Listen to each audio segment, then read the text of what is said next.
جناب کراچی میں کیا کرونا سے خطرناک بیماری آ چکی ہے، کیونکہ پچھلے ایک ہفتے کے دوران 16 تاریخ سے لے کے 25 جنوری تک 16 جنوری سے 25 جنوری تک 19 اموات ہوئی ہیں۔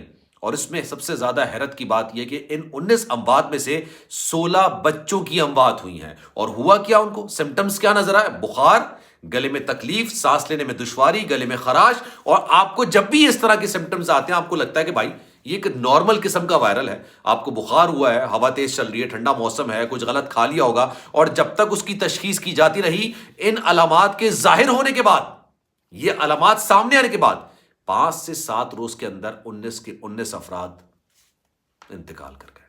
تو کیا یہ واقعی میں اتنا خوفناک قسم کا وائرس ہے اور یہ کراچی میں پریویل کر رہا ہے تیزی کے ساتھ؟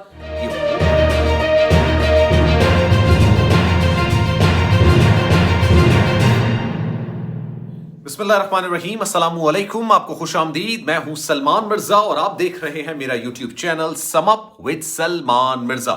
بہت شکریہ جناب، یہ ویڈیو دیکھنے کے لیے آپ سبھی نے وقت نکالا ہے۔ ویڈیو کے آغاز میں تہہ دل سے آپ سبھی کا میں شکریہ ادا کرتا ہوں، اور دعا ہے میری کہ آپ جہاں ہوں خیر و عافیت سے ہوں، صحت مند ہوں اور تندرست ہوں۔ جناب ویڈیو میں آگے بڑھنے سے پہلے سب سے پہلے میں وضاحت دے دوں کہ اس ویڈیو کا مقصد کسی طرح کا خوف و ہراس پھیلانا نہیں ہے، لیکن جو واقعہ ہوتا ہے اس کو رپورٹ کرنا بڑا ضروری ہے، کیونکہ ایسے واقعات سے بچنے کے لیے حفاظتی تدابیر اپنائیں گے تبھی اس طرح کے واقعات سے بچا جا سکتا ہے جو واقعہ میں آپ کو سنانے جا رہا ہوں۔ انتہائی خوفناک واقعہ ہے، انتہائی دردناک واقعہ ہے اور اندھوناک واقعہ ہے۔ جناب کراچی میں کیا واقعی میں کرونا سے بڑی کوئی بیماری آ چکی ہے جس نے تقریباً ایک ہفتے کے اندر 19 اموات ہو چکی ہیں؟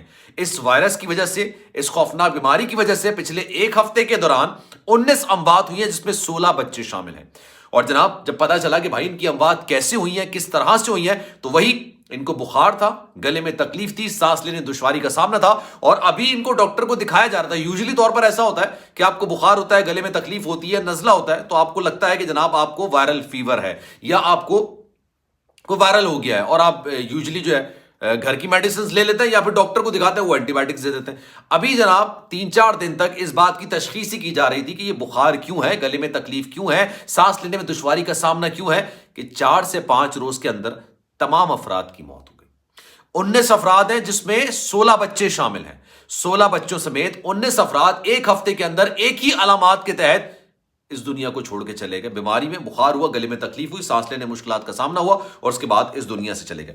جناب کراچی کا علاقہ ہے کماڑی، اور یہاں پر علی محمد گوٹ یہاں کے ایک رہائشی ہیں، غلام قادر، یہ اس خاندان کے سربراہ ہیں جس خاندان نے اپنے 19 افراد کو کھویا۔ اچھا مزے کی بات یہ ہے، دلچسپ بات یا بھی کہہ لیں حیرت انگیز بات یہ ہے کہ جناب ایک ہی خاندان کے یہ افراد ہیں جو کہ اس افسوسناک واقعے کا شکار ہوئے، اس افسوسناک واقعے کی وجہ سے اس دنیا سے چلے گئے۔ اب جناب آپ یہ دیکھیے 16 بچے اور 19 افراد شامل ہیں۔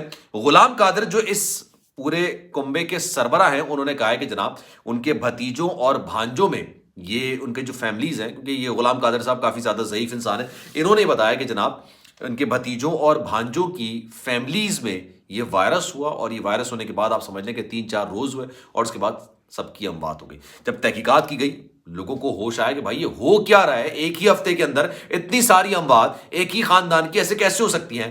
تو پتہ چلا کہ جناب وہاں پر 3 فیکٹریاں ہیں، 3 فیکٹریاں پر کام کری جہاں پر پلاسٹک جلانے کا کام کیا جاتا ہے۔ پلاسٹک وہاں پر جلایا جاتا ہے، اور چونکہ ہمارے ہاں کوئی چیک اینڈ بیلنس تو ہے نہیں، جس کی لاٹھی اس کی بھینس، جس کے پاس طاقت ہے بھائی وہ بادشاہ ہے، وہ بدماش ہے، یہاں پر یہ سسٹم چلتا ہے۔ یہاں پہ کوئی ایسا معاملہ نہیں ہوتا، جنگل کا قانون ہے بھائی، جس کی لاٹھی ہے اس کی بھینس ہے۔ اس نے ایک ایسی جگہ پر فیکٹری بنائی جہاں پر فیکٹری بنانا غیر قانونی تھی۔ رہائشی علاقوں کے اندر فیکٹری بنانا غیر قانونی عمل سمجھا جاتا ہے۔ یہاں پر تو رہائشی علاقوں میں اسکول بنا دیے جاتے ہیں، یہاں آپ کا تو سسٹم یہ آوے کا آوا بگڑا ہوا ہے نا۔ پھر ہوا کیا، وہاں پر فیکٹریوں میں پلاسٹک کو جلانے کا کام شروع ہوا۔ جب پلاسٹک کو جلانا شروع کیا تو اس میں سے ظاہر سی بات ہے ایک دھواں نکلتا ہے، اس دھوئیں نے وہاں کی جتنی بھی فضا تھی نا اس کو آلودہ کر دیا، اور اس سے حد سے زیادہ اس کو آلودہ کیا، اور اس حد تک یہ نقصان دہ ہوا کہ لوگوں کو جلدی بیماریاں ہونے لگ گئی، لوگوں کو بخار ہونے لگ گیا، کیونکہ وہی سانس لوگوں نے انہیل کرنا شروع کی، اور جب وہ انہیل کرنا شروع کی تو ایک ایک کر کے سارے بچے بیمار ہوتے گئے۔